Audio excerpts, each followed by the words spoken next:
The Bad Batch is here, and I thought it was pretty good. Of all the animated Star Wars properties, this was probably my favorite series premiere, but it definitely has a leg up in that regard because we don't have to spend much time introducing the state of the galaxy or the characters or pretty much anything. The Clone Wars logo opens it all up and then burns away to reveal the Bad Batch.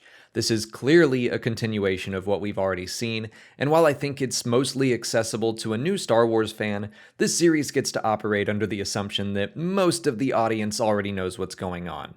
Before getting into plot, I want to just state my expectations for the show. I wasn't surprised the Bad Batch arc was included in the final season of the Clone Wars, since it had at least made it into the animatic stage, but when they announced those characters would be getting their own series, I was definitely like, them? Really?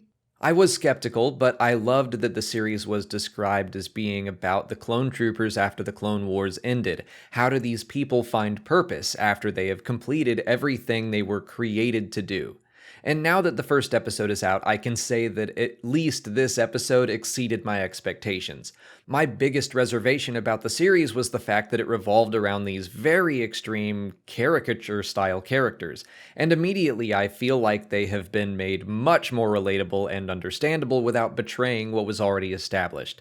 Hunter, who I found to be especially forgettable in the Bad Batch arc, is far more interesting now. Crosshair was a scary foil to him. The laughs from Wrecker felt more genuine. Clone Force 99 works a lot better for me now. But let's get into some plot, and I will be getting into spoilers from this point forward.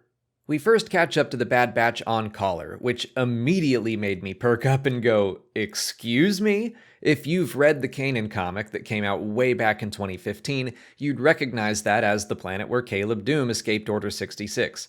But also, this is one of those moments as a Star Wars fan who reads and watches everything where I just have to let some stuff go. It seems that every time some character or event makes the jump from publishing to screen, things get changed. It happened with the Ahsoka book and the Siege of Mandalore, it happened with Aftermath and Cobb Vanth and the Mandalorian, and now it's happened with Kanan. Just like those other examples, the broad strokes of what happened are all still there. Like if you squint, it's all the same. Caleb Doom and Depa Billaba are on the planet Collar when their clone commander, Gray, kills Depa and Caleb escapes. But now it all happens during the day, just after a battle, Gray has a completely different design, and the Bad Batch is there. And you know, I understand, for storytelling efficiency you want to introduce the Batch, show off their abilities, show that they're not affected by Order 66, and let's face it, most Star Wars fans have not read that comic and won't even blink. Like I said, this isn't the first time this has happened, and it won't be the last.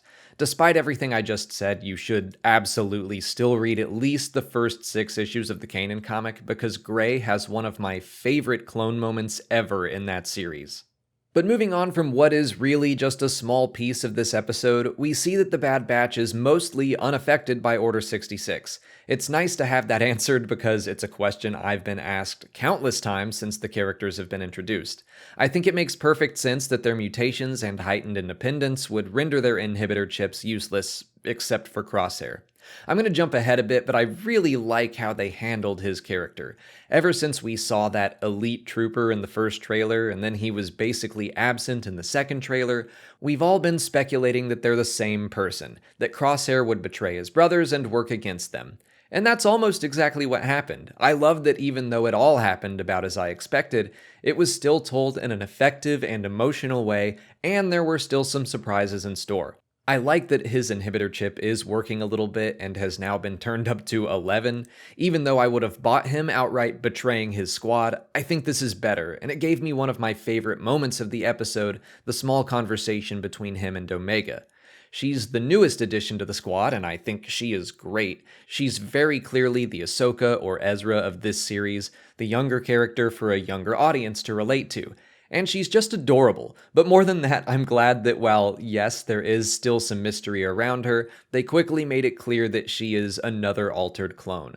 I loved her fangirling over the Bad Batch because she gets to see that just because she's different and seemingly treated cruelly by the other clones, that doesn't mean she doesn't have value or strength. And now she gets to be a part of a team that proves their differences are what make them special. Obviously, that's a great message for kids and adults. What still remains to be seen is the full extent of her differences.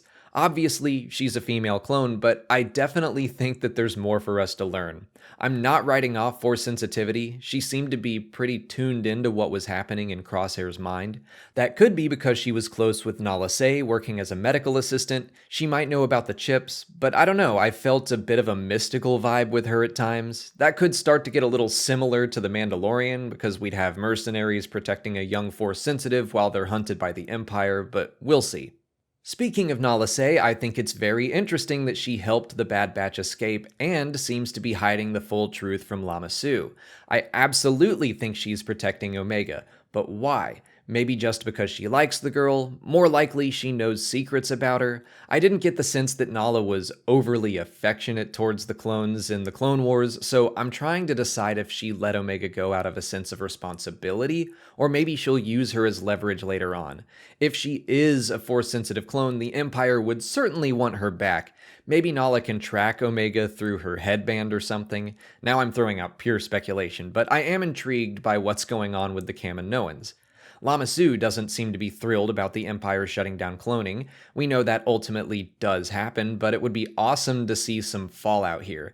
The Kaminoans are the ones that really have control over the clone army. If things go south between them and the Empire, we could see the clone uprising, kinda like what happened in Legends.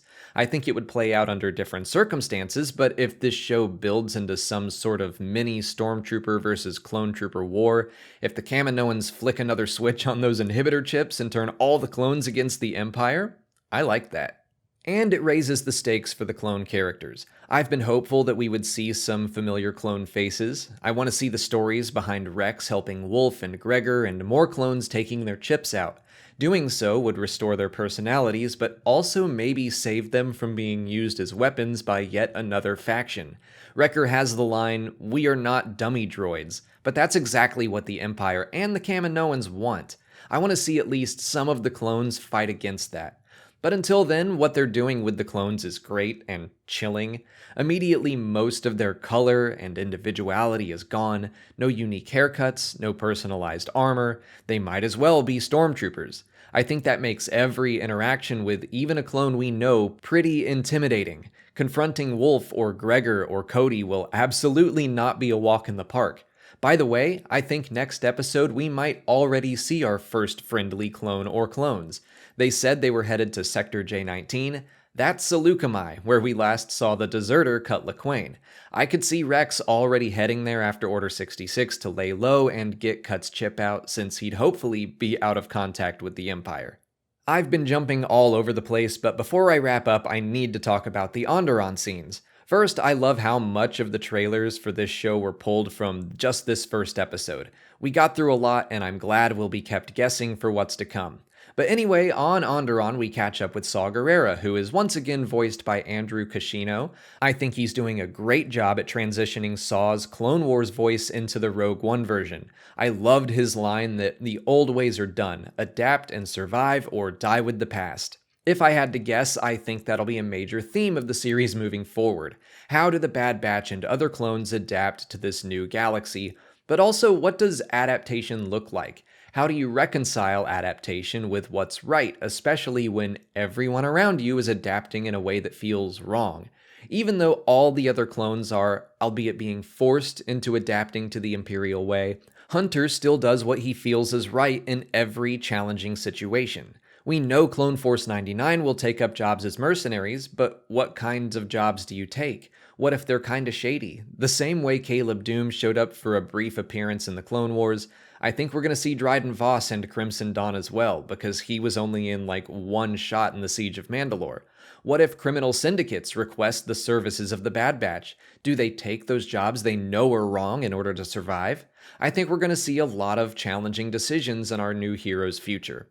But that's all I've got to say for now. This first episode was a very promising start to a series that I look forward to seeing evolve and expand.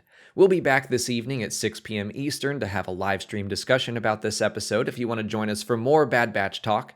Until then, please like this video, subscribe to the channel to keep up with all our Bad Batch and Star Wars coverage, follow us on Twitch, Twitter, Instagram, and Facebook, and consider checking out our Patreon page. As always, thanks for watching, and may the Force be with you.